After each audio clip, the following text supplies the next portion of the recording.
It's my feel-good breakfast show.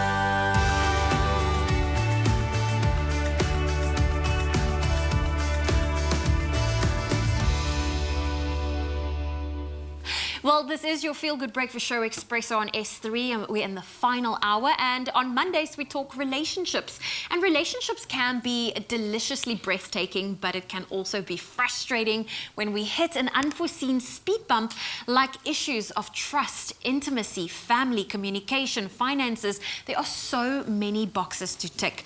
Now, no couple, in fact, is immune from having ups and downs, and how we work through these issues, in fact, these obstacles, those determine how we'll make it in the long run. Now, today we're asking the question, what is the biggest hurdle your relationship has overcome? We have clinical psychologist Asha Dullabh in studio, and she's here to help us really discuss this topic. And we're also taking your questions and comments on our Facebook page, so please, if you have any, head on over there. Asha, I'm very excited for today's topic. I think, firstly, let's just kick into it. Is it even possible for couples to not have any obstacles? Have a fight-free relationship? I don't think that's a possibility. I think obstacles are necessary in any kind of relationship. It actually allows us to get to know ourselves a lot better, and also get to know our partner so much better. So it's necessary, and we need to embrace the life lessons that obstacles actually teach us. Okay. And I know that there are quite a few people that when there is a little bit of a speed bump in the relationship, they freak out, they overreact, they don't know how to handle it. When those moments happen, why do we tend to always look at it as a negative thing? We are socialized to see a problem as negative. We shouldn't actually label it as positive or negative. Let's just observe the obstacle for what it is. Sometimes we're too much in this programmed method of thinking of when there's a problem, we need to find a solution, and that already is an obstacle on its own. So maybe sometimes we just need to step back and observe ourselves in an obstacle situation where there's a problem or an issue, and try and get an understanding. And listening is very important. Listening to your partner, trying to understand them. And when the obstacle, because I mean, in my intro, I was talking about, you know, there's obstacles of finances and trust and intimacy and all the list goes on and on. When one of those pop up, what is the best way to start navigating your way back to that happy medium where you were at?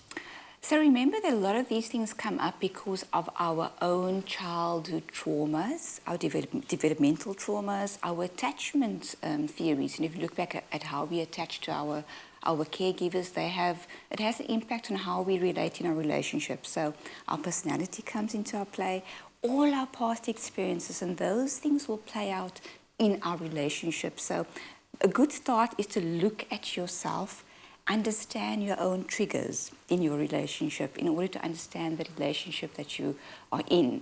Yes, and I think that's very important. I also know that you know, you just said we need to reflect on ourselves.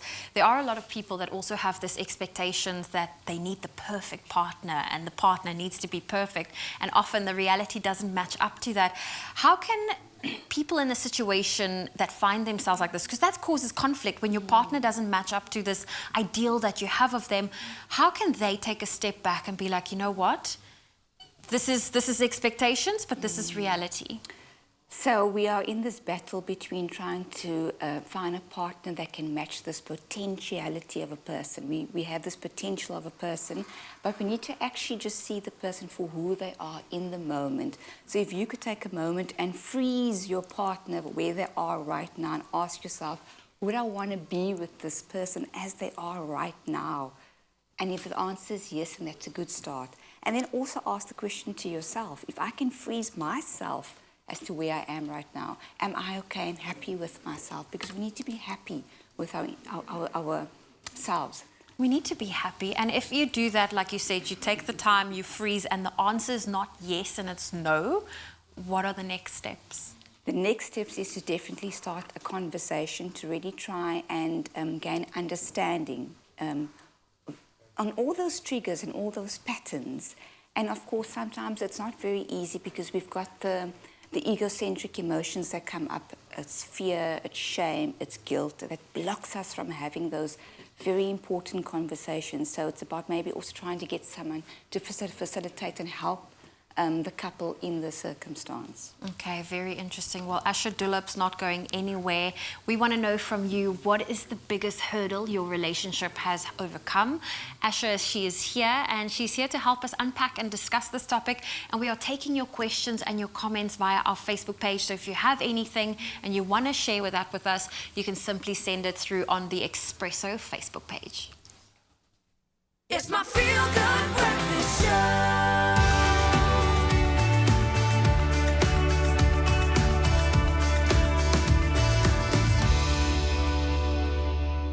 Well, you're back just in time as we continue our conversation on this Monday morning as we talk relationships with Asha Dullabh. And today we were asking the question, what is the biggest hurdle your relationship has overcome?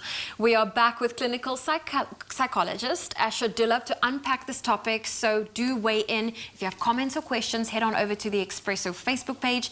Asha, I love this because this is such a necessary topic for us to unpack.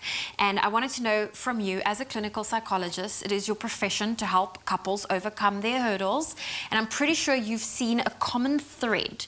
What are some of those obstacles that you've noticed pop up time and time again?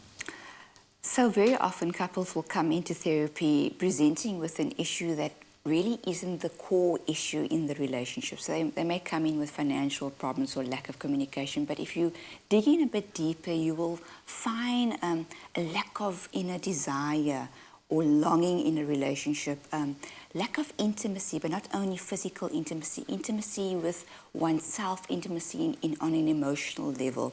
And that is, my role very much is to help people, just try and find that desire again, that lust for life.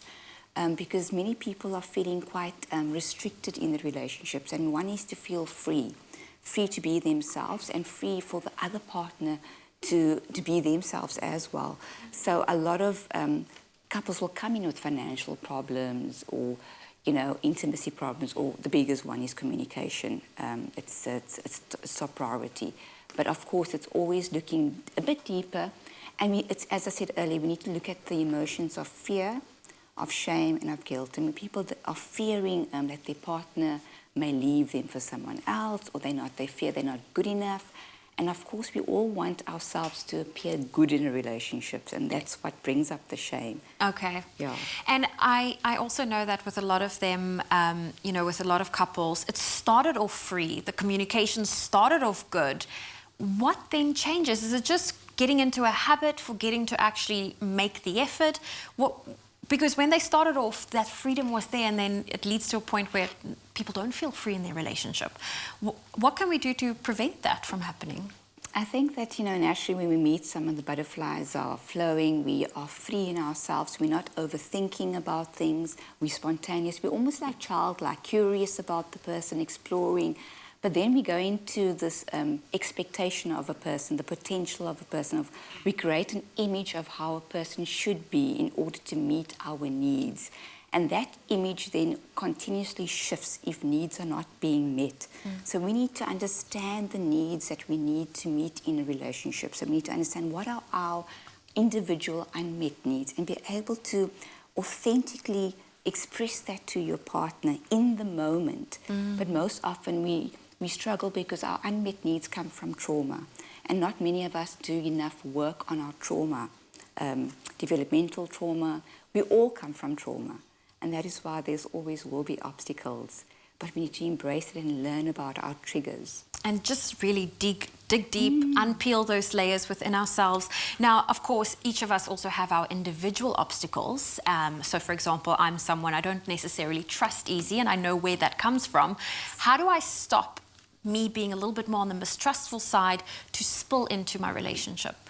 I think just by you having the awareness that I've got this trust issue is already such a leap in the relationship, to be able to have that conversation with your partner that I struggle with trust, and share your story.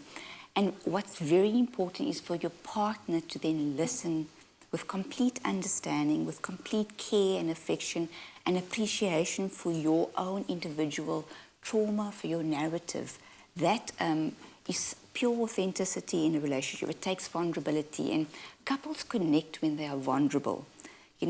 People feel that if I'm vulnerable, I may be sharing too much with my partner, but that is one special mode of connection when we are actually vulnerable with each other. Okay, well, Asha Dullabh's not going anywhere. We're continuing this conversation. We want to know from you. Head on over to our social media. What's been the biggest hurdle your relationship has overcome? And speaking of relationships, we also have something very exciting. In fact, the longest date, the contestants in studio. It's my feel-good breakfast show.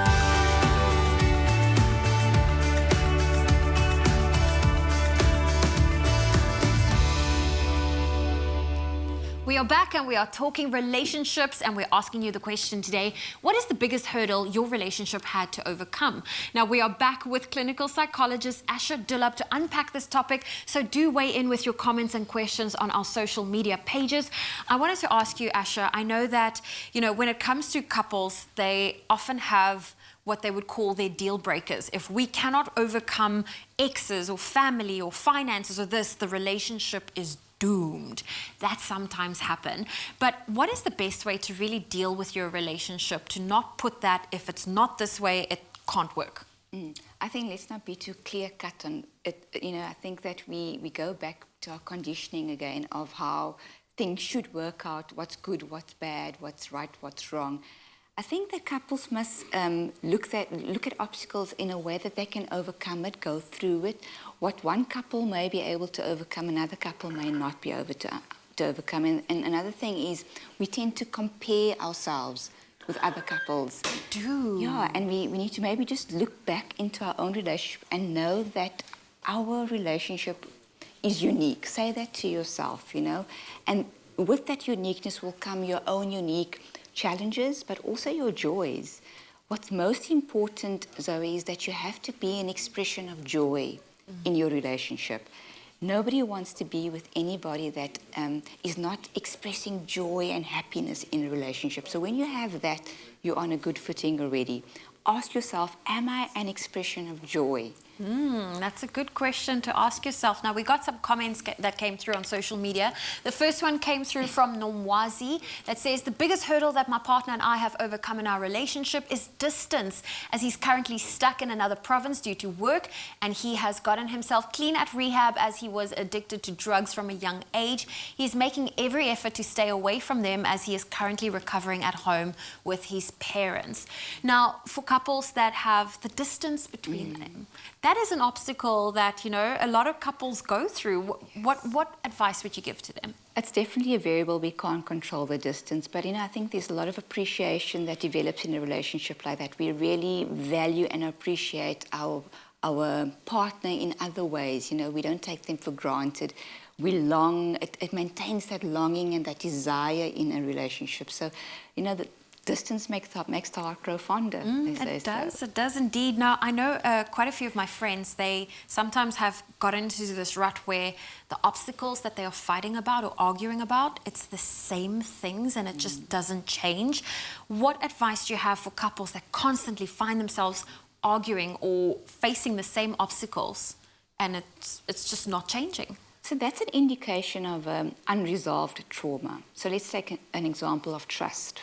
If that keeps on coming up, it's something that really goes back into the past of the individual. And if it's coming up all the time, repetitive, also look at the way you are responding to that. There's a need that is not being met. And generally, the partner will play out the same repetitive pattern in trying to deal with that trauma. For example, they may go silent, or they may run away and avoid the argument. Or they may start labeling or judging their partner, not wanting to feel their own kind of shame or experiences. So really going back to try and understand, where did it all start? Because it is related to a trauma. And I know we have to wrap, but there's such a fine line between, a relationship becoming toxic and a relationship that you're trying to work and save at. Now, Asha, I know that we have to wrap up. Just one final parting advice from your side for couples that are in a position where they now have these obstacles and they feel like they're not seeing the light at the end of the tunnel. Well, if you find that you are constantly struggling in a relationship, there's repetitive patterns coming up, and it's depleting you on more than one level, energetically, your heart, your mind, your physical connection with your partner, then perhaps it's time to really look at the relationship and really look at the blend. Ultimately, you want to be happy in a relationship. So if you're not feeling happy, then take a step back and really look and ask yourself, certain existential questions, what do I want? There we go. Well, Asha, thank you so much for joining us today. And do make sure you follow her on Instagram at Asha Dullabh, where you can stay in touch with her. And when it comes to obstacles in relationships, they are pretty common. However, the important thing is not to allow the obstacles themselves to get the better of you and you as a couple. And, it's also important to work through them. Now, if you would like to seek professional help in any other areas of your life, when you're facing some difficulties, then you can reach out to Asha Dullabh by emailing her at info@ashadullabh.com. And for general life tips, you can also follow her on Instagram at Asha Dullabh.